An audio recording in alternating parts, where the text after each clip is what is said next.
Good morning students. अभी रात में 12:45 हो रहे हैं, 12:45।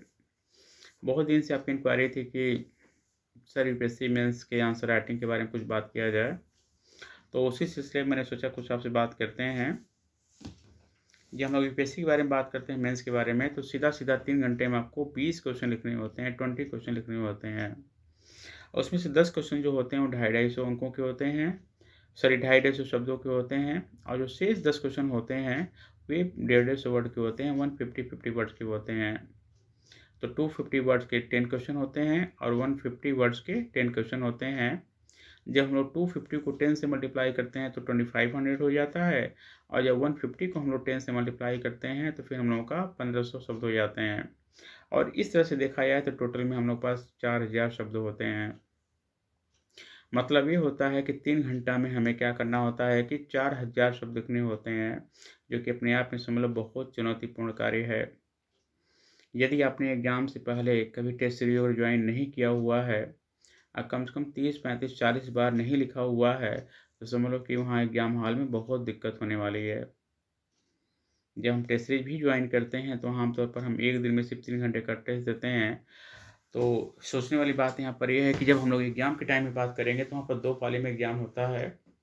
एक मॉर्निंग में रहता है 9:30 से लेकर 12:30 बजे तक, और दूसरा रहता है 2 से 5 बजे तक। तो यदि हम लोग यहाँ पर 3 घंटे में अच्छे से बैठकर 4000 शब्द नहीं लिख सकते हैं, तो बताओ वहाँ तो एक दिन में 6 घंटे में क्या होता है कि आपको 8000 वर्ड लिखने होंगे। कितनी बड़ी चुनौतीपूर्ण कार्य है। जिन्होंने एग्ज़ाम नहीं दिया हुआ है उन्हें इस बात का एहसास नहीं होगा, लेकिन जिन्होंने एग्ज़ाम दिया हुआ है तो होता ये है कि यदि आप 8000 वर्ड लिख लेते हैं 6 घंटे लगातार जब आप लिखते हैं ना, तो उँगली में क्या होता है, जो ए वाला पोर्शन होता है ना, बिल्कुल इसमें गड्ढे से पड़ जाते हैं लगातार लिखते, लिखते, लिखते, लिखते। तो कोशिश करिए कि यदि मेंस का एग्ज़ाम हमें देना है तो उसकी प्रैक्टिस हम लोग अभी से करना शुरू कर दें। जब हम लोग बात करते हैं कि 3 घंटे में 4000 शब्द, इसका मतलब ये होता है कि यदि हम लोग बात करते हैं 3 घंटा, इसका मतलब होता है कि 180 मिनट। और यदि हम लोग 4000 शब्द को 180 मिनट से डिवाइड करते हैं तो लमसम आता है 22 शब्द पर मिनट। इसका मतलब ये होता है कि मिनिमम जो हमारी लिखने की स्पीड होनी चाहिए, यह होनी चाहिए 22 शब्द पर मिनट। यहाँ महत्वपूर्ण बात आपका यह है कि यदि हम लोग 22 शब्द पर मिनट लगातार 3 घंटे लिखते हैं तब जाकर हमारा आंसर पूरा होता है। यदि हम बीच में सिनॉप्सिस नहीं बनाते हैं, फ्रेमिंग नहीं करते हैं, हमें क्वेश्चन बिल्कुल याद है और डायरेक्ट हम 3 घंटा लिखते हैं, तब ये हमारा हालत है।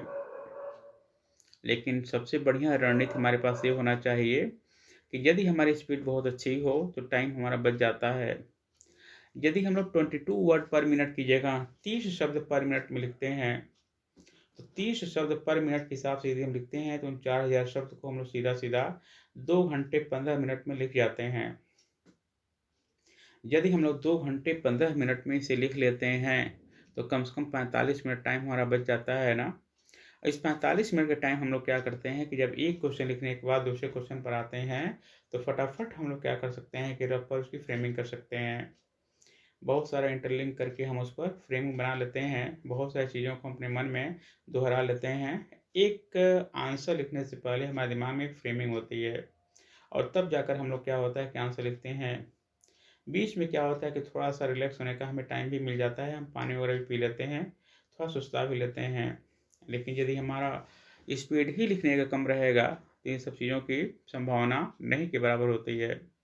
और जिनकी स्पीड मान लो होता है सपोज़ करो 30 की जगह 40 वर्ड पर मिनट, जो कि बहुत बड़ी बात इसमें नहीं है। यदि खुद मैं अपनी बात करता हूँ तो मुझे लगता है कि मेरी स्पीड करीब इस समय 40 या 45 वर्ड पर मिनट है, और भी काम बहुत अच्छी राइटिंग के साथ, जिसे आप बहुत अच्छे से पढ़ सकते हो। तो यदि आपकी स्पीड आपकी होती है 40 शब्द पर मिनट, जो कि होना ही चाहिए, तो ऐसे कंडीशन में 4000 जो वर्ड आपका है, ये बहुत आराम से आप 1 घंटे 40 मिनट में कर सकते हो। 1 घंटे 40 मिनट या मान लो 1 घंटे 45 मिनट, बताओ कितनी बड़ी बात हो गई यहाँ। आपके पास सीधा-सीधा 1 घंटे 15 मिनट का एक्स्ट्रा टाइम बचता है। यदि आपकी स्पीड होती है 40 शब्द पर मिनट, तो ऐसे कंडीशन में आप पौने 2 घंटे में पेपर कर लेते हो, आपके पास सवा घंटे का टाइम बच जाता है। और सवा घंटे का जो टाइम बचता है, उसका सबसे बेहतर उपयोग करते हो आप किस बारे में कि जब भी कोई क्वेश्चन लिखना होता है, तो हम आराम से 2 मिनट, 4 मिनट, 5 मिनट सोचकर उसकी फ्रेमिंग कर लेते हैं। हम वहाँ पर डायग्राम का यूज़ कर सकते हैं, हम वहाँ पर ग्राफ बना सकते हैं, हम वहाँ पर टेबल बना सकते हैं।